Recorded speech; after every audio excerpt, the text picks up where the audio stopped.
FileMaker Magazine, recursos profesionales para la plataforma Claris. Saludos cordiales, soy Javier Durá y vamos a ver cómo trabajar cuando tenemos archivos muy grandes en nuestros campos contenedor. Empezamos. FileMaker es una buena herramienta que podemos utilizar como gestor documental. Podemos guardar imágenes, podemos guardar películas, PDFs, en cualquier archivo binario dentro de los campos contenedor que tiene FileMaker. Si lo que necesitamos almacenar son archivos muy grandes, por ejemplo fotos con mucha resolución, es posible que nuestro servidor tenga un disco duro pequeño, se nos quede sin espacio y necesitemos ampliar ese disco duro para dar cabida a esas imágenes tan grandes y tan pesadas. Pues bien, en el vídeo de hoy vamos a ver precisamente cómo podemos resolver esta situación que se nos puede dar en un momento dado. Ya tenemos nuestro servidor montado y tenemos que hospedar una nueva solución que va a tener mucho peso. Antes de entrar en consideraciones de hardware, vamos a ver cómo funciona FileMaker en cuanto a campos contenedor. Tengo aquí este archivo con el que vamos a trabajar hoy. Es un archivo muy sencillo. Lo único que tiene es una tabla que se llama técnica con estos tres campos y de nombre e imagen. El campo contenedor es el de imagen y luego el campo nombre es un simple campo de texto que tiene una autointroducción. No hace falta que sea un campo de cálculo, es un simple valor calculado que con la función getContainerAttribute me va a devolver el nombre que tiene el archivo que está colocado en el campo contenedor. Así no me tengo que preocupar de ponerlo a mano. Le decimos aquí aceptar, aceptar, vamos a crear algunos registros y simplemente arrastramos el archivo con la foto aquí. Vamos a poner ese, vamos a poner este y vamos a poner este otro. Vale. En este momento esas tres imágenes están incrustadas dentro de la base de datos. Es decir, que mi base de datos ahora pesa un poco más. Esta no sería la manera más adecuada de trabajar con los campos contenedor, ya que hace efectivamente que el peso del propio archivo FMP12 aumente. La manera más conveniente de hacerlo sería almacenando externamente estas fotos fuera del archivo. Para eso nos vamos aquí a Archivo, Gestionar, Base de datos y dentro de las opciones de este campo contenedor venimos aquí a Almacenamiento y podemos marcar esta casilla de Almacenar externamente datos del contenedor. Y seleccionamos en este caso almacenamiento abierto. Tenéis un vídeo en la revista dedicado exclusivamente a los campos contenedor, así que no me voy a detener aquí mucho. Aquí podemos indicar la ruta que queremos que siga este campo en concreto, pues por ejemplo vamos a dejarlo así en imagen. Le decimos aceptar, aceptar y transferir. En ese momento lo que hace FileMaker es crear fuera una carpeta, aquí está, con las fotos. De manera que mi archivo de FileMaker ya no tiene las fotos dentro. Como ahora nos vamos a llevar este archivo al servidor, vamos a volver y lo vamos a dejar como estaba. En lugar de que tenga ese almacenamiento abierto, vamos a desmarcar esta casilla, decimos aceptar, aceptar y todo lo que estaba fuera ahora vuelve a estar dentro. Es la opción más conveniente si tenemos que subir un archivo al servidor, si no nos tenemos que ocupar de esa carpeta. Bien. Ya tenemos nuestro archivo, vamos ahora a ver cómo podemos hacer para colocarlo en el servidor. Claro, hay muchas veces que cuando nosotros tenemos un servidor, si se trata de una máquina virtual y necesitamos ampliar el disco duro, no hay problema, se puede hacer desde el propio panel de control de esa máquina virtual.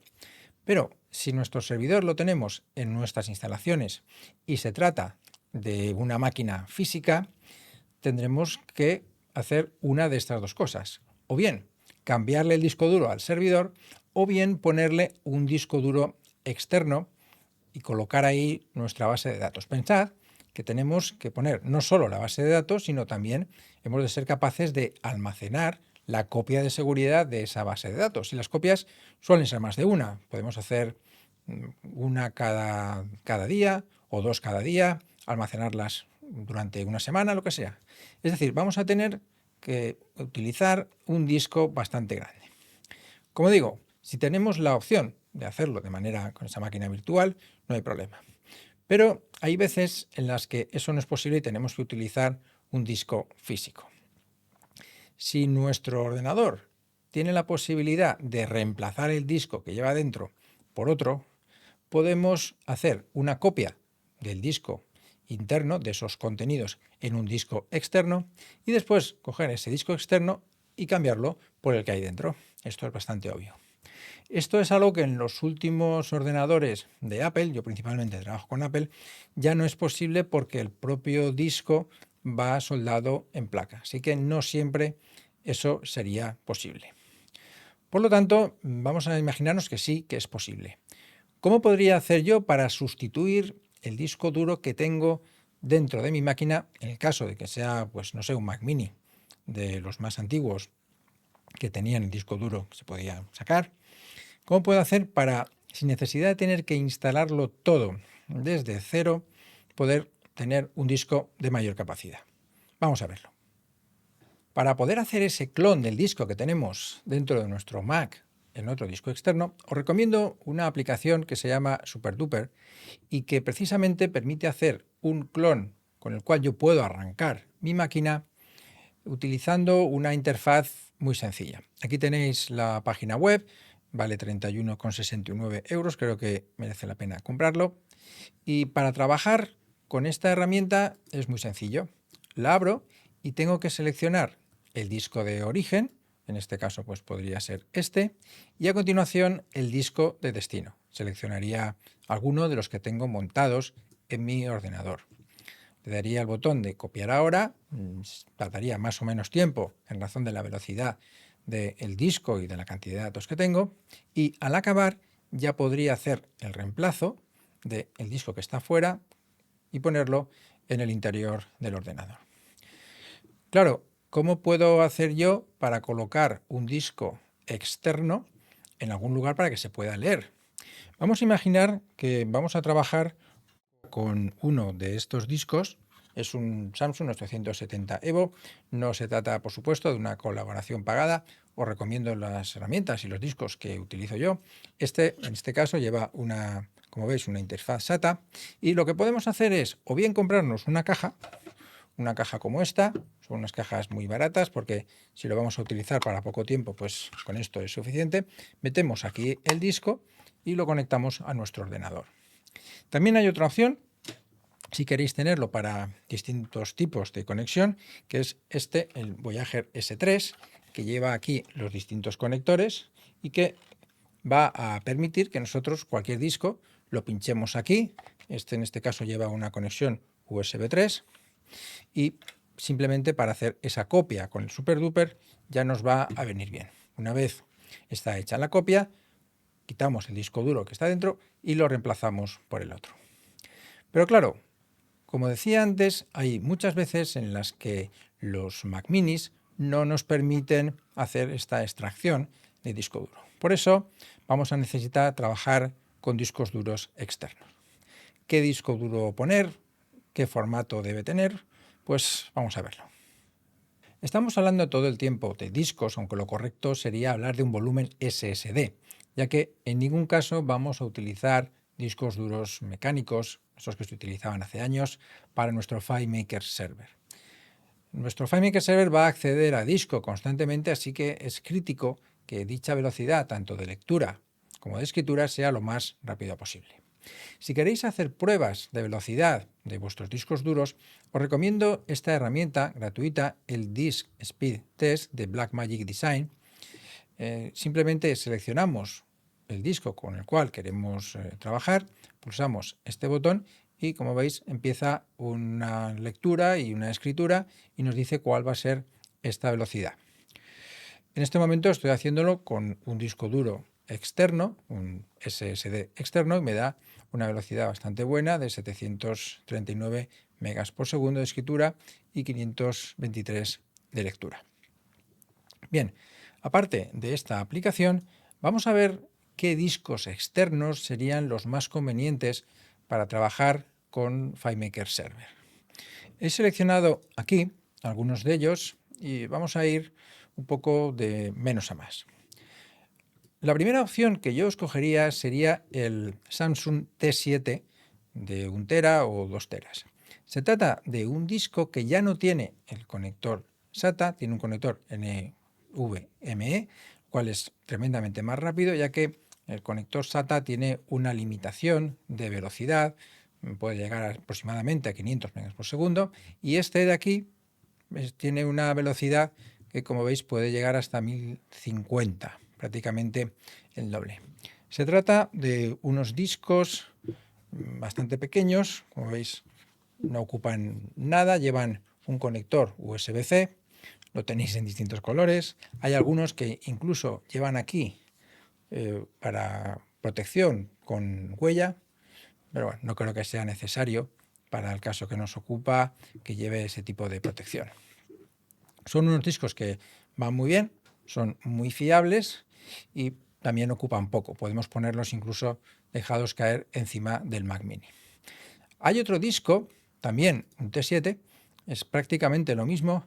Lo que pasa es que le han colocado alrededor como una especie, vamos a ver si lo tenemos por aquí, le han colocado como una especie de funda de goma que hace que en el caso de que se produzca alguna caída, pues el disco vaya un poco más protegido. Realmente nos da un poco igual si lo vamos a utilizar como un disco externo de nuestro FileMaker Server.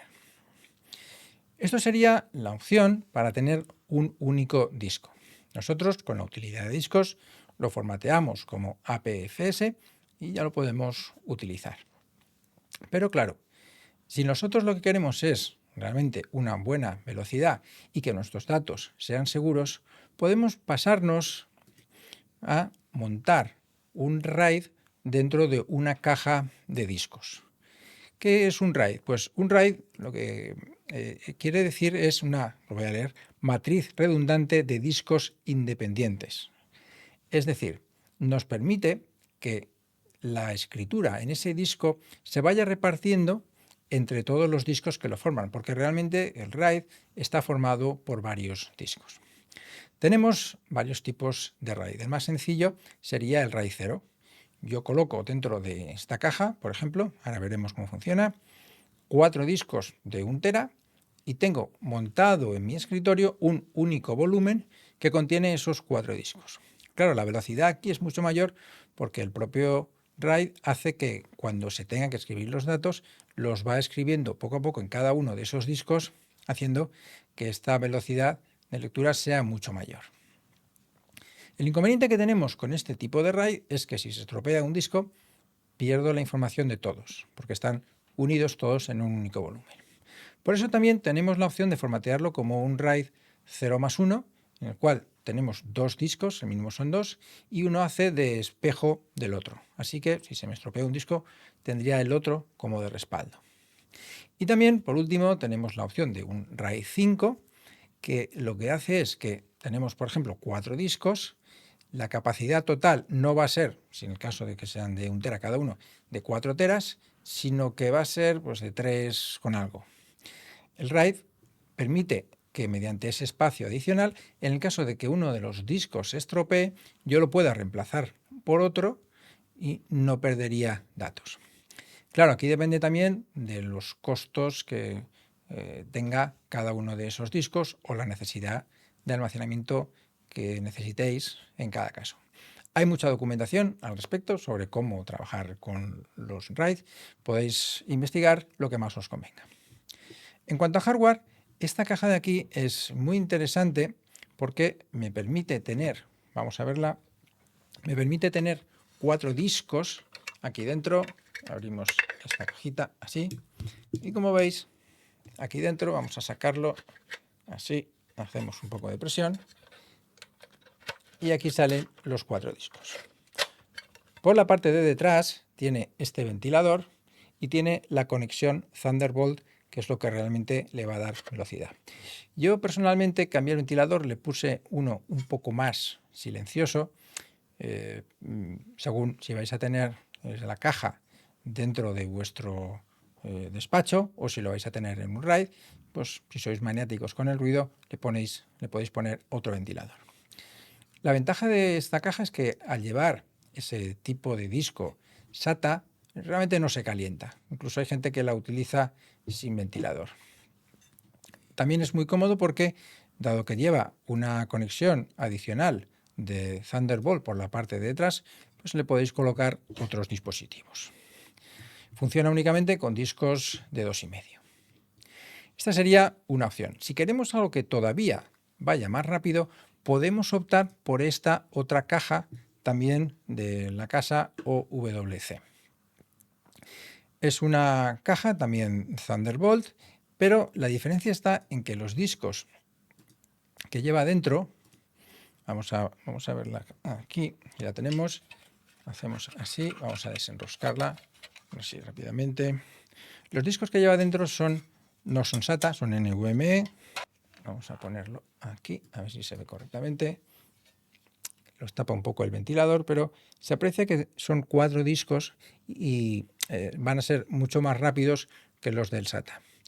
El ventilador es un poco más ruidoso que en la otra caja, yo aquí también lo he cambiado, pero bueno, aún así sí que se sigue oyendo un poco.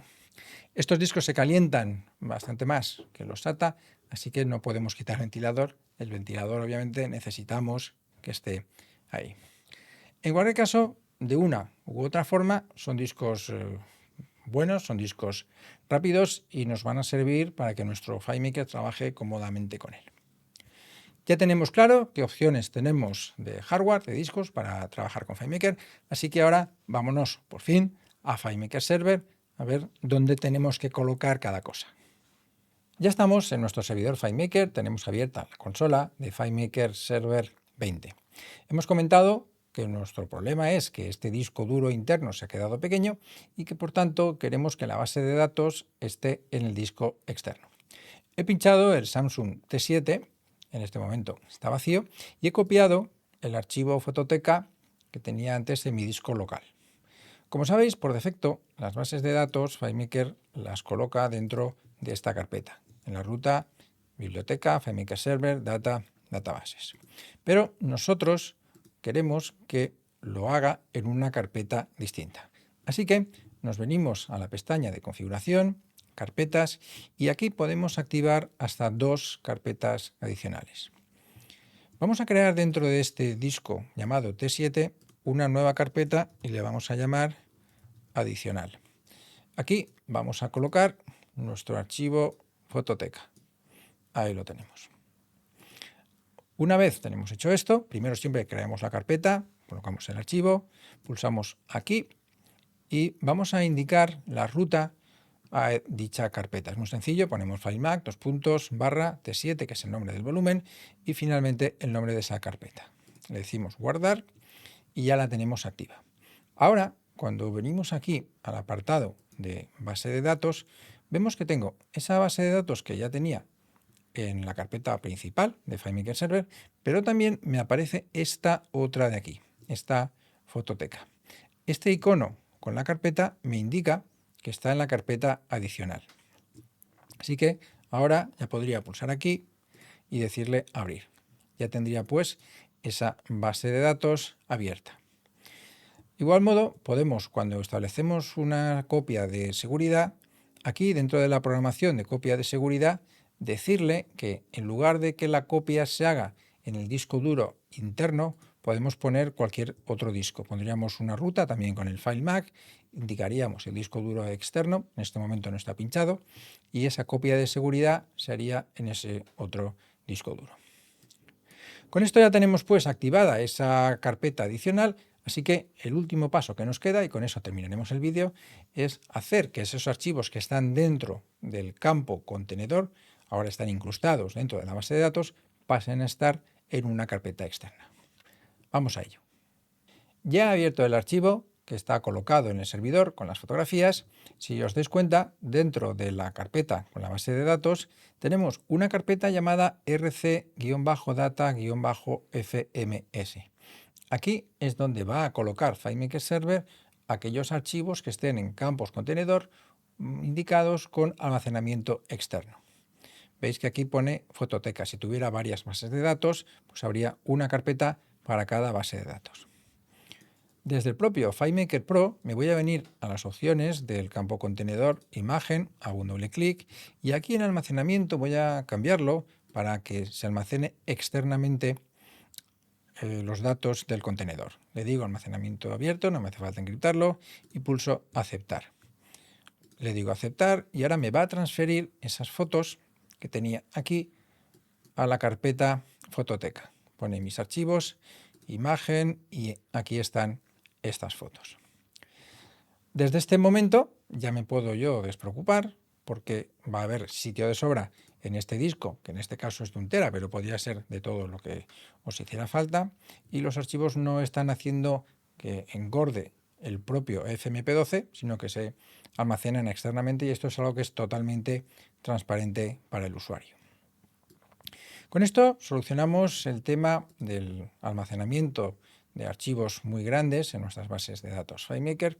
No obstante, es importante recordar que obviamente ese disco externo tiene que estar siempre conectado a nuestro ordenador y debemos evitar que por error o por lo que sea alguna persona pueda desconectarlo, porque entonces sí que corremos peligro no solo de que dejen de tener acceso a nuestros usuarios, sino que haya algún problema con el propio archivo de base de datos.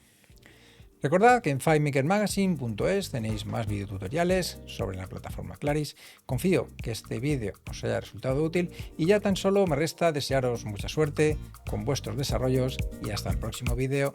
Mucho FileMaker. Confiamos en que te haya gustado este vídeo. Si todavía no eres suscriptor, entra en nuestra web para obtener más información y conocer las ventajas de suscribirse.